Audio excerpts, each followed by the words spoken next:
Hi, good evening, everybody. I hope you're watching from wherever you are tonight. We are talking about public housing, NYCHA, and your complaints. We have been on this story for 4 years now, taking your emails, your messages, coming to your homes, making sure that you get your repairs, your heat, your hot water. And well, there is a powerful ally in this fight, which is the public advocate, Jamani Williams. His office is joining us tonight, and we have the director of Cornerstone, which has run the best children's centers in NYCHA community centers across the city. And they are hurting right now, falling apart actually. And we've done 3 stories on 3 of them just to give you a taste of the problems that they're having. But right now, the public advocate, Jamani Williams, has a 5-point plan of action. And let's hear more about what that plan is all about.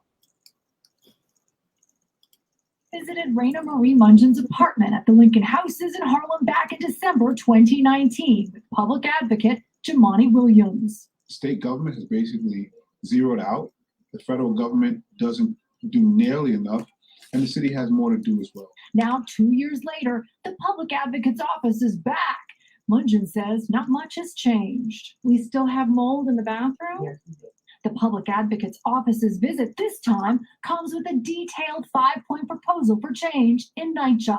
Do something now. Williams wants to create a grading system for repairs, similar to the one used by HPD, to prioritize the most serious repairs and require NYCHA to have tenants sign off on repairs before a ticket is closed.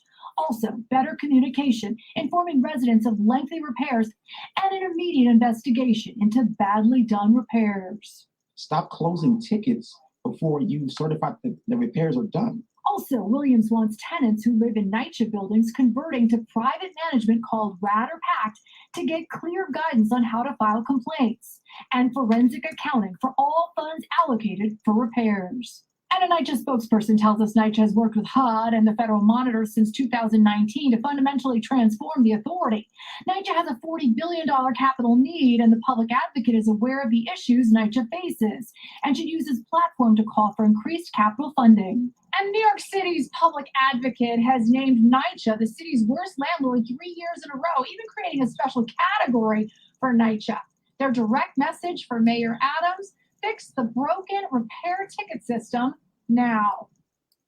And joining me now live is Nick Smith with the Public Advocate's Office. First of all, what an amazing job you've done at the Lincoln Houses, shining a light over and over again on the problems there and getting change. But what's your reaction immediately to NYCHA's response to your 5-point plan? Well, thanks for having us again, Monica. And our reaction is pretty simple. NYCHA's statement in terms of use your platform to call for $40 billion in capital funding is dismissive, disrespectful, and ignores the day-to-day things that NYCHA can do before any of that money comes in. So, you know, I get it that folks are unhappy that the public advocate is on the case, but that's our job, and we're not done pushing NYCHA to do the big things and the small things right now. Well, and I'm wondering what people are thinking on Facebook right now. Comment what you think about NYCHA's statement about the public advocate's 5-point plan. I thought you really covered some of the main points that we hear from our viewers every single day. But it's that ticket system, isn't it? It's the ticket system that needs to change. Yeah, it's a huge problem. And let's keep in mind, we have 400,000 residents across the city. That's about 5% of the city's population.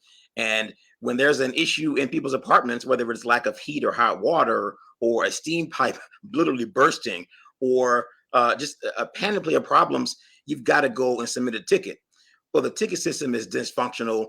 And although they've set up a new sort of online portal to receive many complaints, the core problem is this: they often close these tickets without certifying that the repairs are done or done well. So we're calling on that whole system to be revamped and require that tenants certify that the work was done and done well. Oh, you're getting so much response. Jasmine, somebody saying, wow, in reaction to that. Eddie, Angel, so many people have so many stories. And I'm going to be looking through these comments.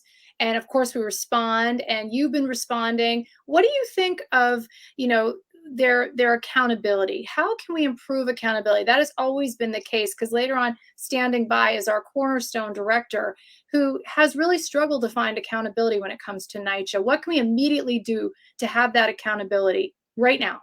It's a great question. So there's two pieces. One, there is a federal monitor overseeing NYCHA for previous really horrible abuses, including the failure to abate lead in folks' apartments. So we need the federal government, including the monitor, to take a much closer look at the day-to-day operations, including when it comes to management.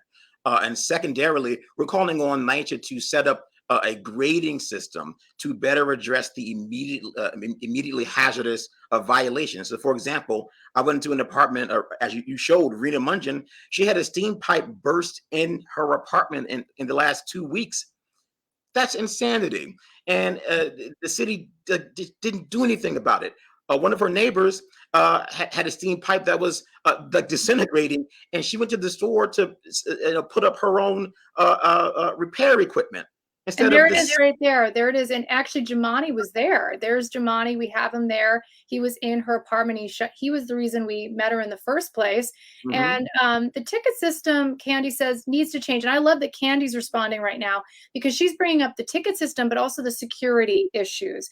Absolutely. And you are so, Nick, you really wanted me to talk about so many NYCHA residents watching right now tell me they have homeless people living in their lobbies. The security cameras aren't working. That security and these tickets are not working. That's right. Well, number one, we do need to, I mean, there's so many broken locks. This stuff is basic. Many buildings have broken locks throughout developments. That is a core safety issue for our families who live in these developments. And when it comes to the homeless population, this is not about a lock them up strategy. It's about the city, on top of doing the repairs at NYCHA, ensuring that we offer services, not police, in response to folks who don't have a home. So the point is, the city has to step up on all these fronts, including addressing safety, addressing tickets, and helping folks who may have a homeless issue or even mental health issues find the correct services that they need. So many people are glad that the public advocate is on this. Eddie is saying, of course, New York, NYCHA is New York's worst landlord. So he agrees with you. Angel says he's currently in a teen community center with a broken front door. Angel, you need to send us your information. Eddie says, I know at least 3 NYCHA tenants, including my mom, who aren't happy with management. Tabitha says she has tickets that have been overlooked for months and no repairs have been done. Lake says, I have a ticket that hasn't been addressed in 2 years. So this is a systematic problem that you have a 5-point plan that you're hoping to push. What is your message to Mayor Adams? If he's watching, we'll send him the link. Sure, I appreciate that. The message is to not just the mayor and the new housing team, plus the governor, plus the federal government. Do the big things and the small things now. And that means on the management side, we hear that tenants are disrespected routinely by some of the team members. Have some respect, address the repairs, and pay the workers well on the first level, while we also request the $40 billion capital need from the federal and state government. Can't believe it's $40 billion. It keeps growing every single day. Now's the time to chime in. Tell us your story. The public advocate is in the house. His office is here. And joining me now is Kevin, who I met out at the Grant houses. And I have to tell you, Kevin is in charge. How many? Is it 8 community centers? I believe 8 community centers. So he's really busy. We got to talk to him really quickly here. But if you've been in a community center recently, you've probably been in Kevin's community centers at Cornerstone, and they're fantastic staff, fantastic programs for children, but they are falling apart, right, Kevin? Yes, they are. And I think, as Nick said, it is the ticket system, because we go ahead and we put in numerous tickets over and over every single day. And what happens is they get closed out and the repairs are never done. And as Monica said, she's visited 2 of my cornerstones, and she's seen with the staff and the members, the children, with the community, or what they're going through, the things that they have to endure every single day. You know, it gets difficult, and we're here to just service, the entire community, to give them a place where they can send their children, or give them a place where they can learn some skills. And it's hard when you don't have every room that's up to par to give them the skills that they need in order to, succeed in life. And 'Cause Kenny, it's- I think your message to Mayor Adams before, you said this is the heart of the reason why we have problems in our communities. We don't have enough resources, and community centers are the heart of the resources. So if we invest in your community centers, we make them better, we do the repairs, it would be such a great message to children that we care about them, that we love them, and that we want to invest in their futures. Now, I want to be fair to NYCHA. They have made some repairs. Take a look at our Follow Friday. They did do some repairs. Take a look.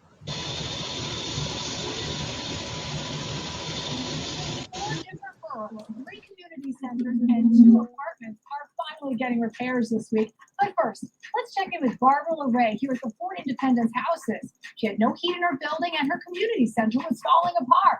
A lot has happened since our story. There's exposed wires.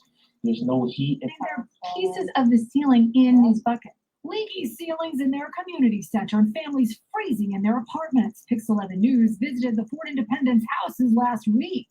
I want NYCHA to know that we are human beings. Since our story, Tenant President Barbara LeRae says the city shut down the community center, moved programs nearby, and the New York City public advocate, Jamani Williams, visited this week to help fight for families.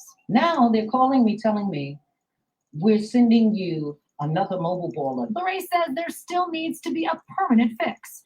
We will be back.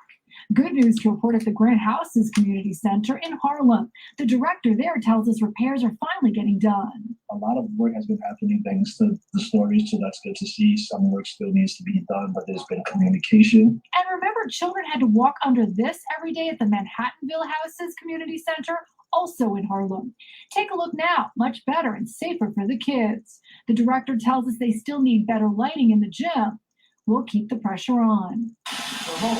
Monday, water was flooding the kitchen of a 90-year-old Staten Island woman battling Alzheimer's. Painting, plastering, plumbers, and prayers. Her great-granddaughter, Alyssa Bellagiri, was fighting for her repairs. She told us NYCHA had counseled 6 times to make repairs.